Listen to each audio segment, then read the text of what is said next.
मुख्यमंत्री योगी आदित्यनाथ की मौजूदगी में भाजपा मुख्यालय पर नवनिर्वाचित विधायकों का अभिनंदन समारोह मनाया गया। सीएम योगी ने उपचुनाव में मिली बड़ी जीत के लिए कार्यकर्ताओं की मेहनत को सराहा।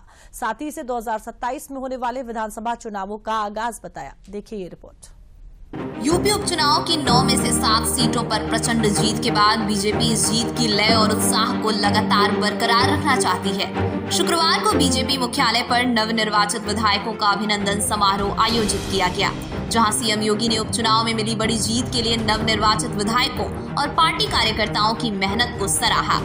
साथ ही यूपी उपचुनाव के नतीजों को 2027 में होने वाले विधानसभा चुनाव का आगाज बताते हुए विपक्ष को जमकर निशाने पर लिया। जिन लोगों को आजमगढ़ और रामपुर कठिन लगता था, इसी सरकार ने आजमगढ़ और रामपुर को भी आसान करके वहां पर भारतीय जनता पार्टी का झंडा गाड़ने का काम किया।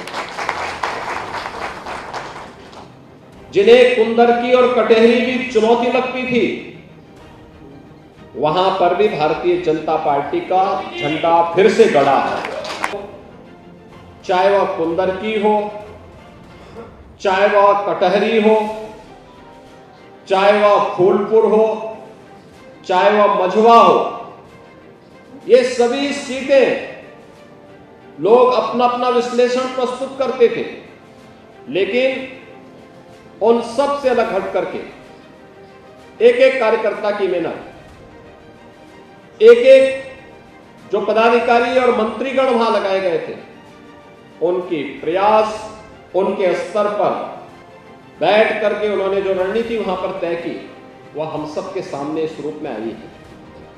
और मैं जब हमारे 7 नए विधायक एनडीए को यहां प्राप्त हुए हैं, उन सबसे भी यही कहूंगा, जनता की अपेक्षा और बेहतर तालमेल बना करके जब वह चलेंगे, तो मान के चलिए कि यह उपचुनाव 2027 के उत्तर प्रदेश विधानसभा चुनाव की शुरुआत है, जिसमें भारतीय जनता पार्टी एनडीए ने बढ़त प्राप्त करके पहले ही विपक्ष के मन में भय पैदा कर दिया है। अब वो सफाई देते रहेंगे।